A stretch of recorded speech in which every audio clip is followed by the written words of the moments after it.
원자력 발전소 건립은 전력난 해소와 에너지 독립을 원했던 북한 김정일 주석의 수건 사업이었습니다. 그리고 북한이 핵을 포기한다는 조건으로 김영삼 정부 당시 우리 정부가 원자력 발전소 건립을 추진했던 적이 있습니다. 우리 정부는 1994년 10월 제네바 합의 당시 북한이 핵무기를 포기하는 대신 미국의 기술협조하에 북한에 경수로를 지어주고 경수로가 완공될 때까지는 중유를 제공키로 했습니다. 이후 경수로 발전소의 핵심인 원자로를 한국 표준형으로 확정짓기까지 1년 넘는 치열한 협상 과정을 거쳤고 1995년 12월 한반도 에너지개발기구와 북한이 마침내 경수로 제공 협정에 서명했습니다.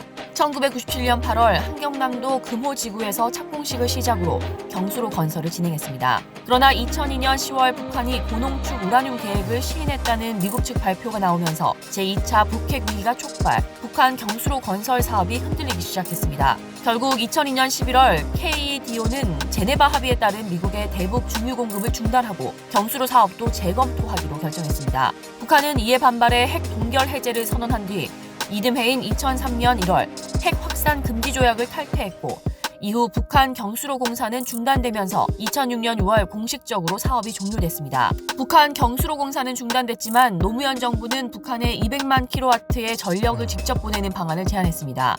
당시 이 제안 이후 전력 관련 기업을 묶어 증권시장에서 대북 송전주라는 신종 테마주가 만들어지기도 했습니다. 대북 송전주는 문재인 정부 들어서도 대북 지원 관련 이슈가 있을 때마다 급등했습니다. 그리고 또 10여 년이 지난 문재인 정권이 들어서자 2018년 8월 권칠승 더불어민주당 의원은 산업통상자원부와 한국동서발전이 비무장지대에 복합 화력발전소를 건설하려 한다는 보도자료를 배포했습니다. 그 후 논란이 일자 산업부는 곧바로 북한의 발전소 건설을 검토한 바 없으며 동서발전 사업안을 협의하거나 보고받은 적이 없다고 했습니다. 동서발전 역시 아이디어 차원이라고 해명했습니다.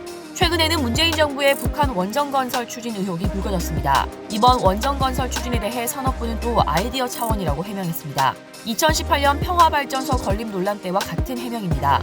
사실 전력 지원은 북한을 대화 테이블로 끌어내기 위한 중요한 수단으로 꼽힙니다. 북한이 비핵화를 전제로 자국 내 원자로 발전소 건립을 요구할 가능성도 배제하기 힘듭니다. 문재인 정부 들어 북한 전력 지원 방안 검토설이 계속 흘러나오고 있는 이유입니다. 그러나 현실적으로 당장 국제사회가 북한 전력난 해소를 위해 도울 수 있는 여지는 거의 없습니다. 전력 부족의 원인이 수력 위주의 발전과 송배전 체계의 노후화, 저질탄 공급으로 인한 화력 발전의 어려움 등 구조적인 문제이기 때문입니다. 또한 북한은 핵 문제로 국제사회의 초고강도 제재를 받고 있는 상황이어서 전력 물자의 하나로 간주되는 전력 지원이 불가능합니다.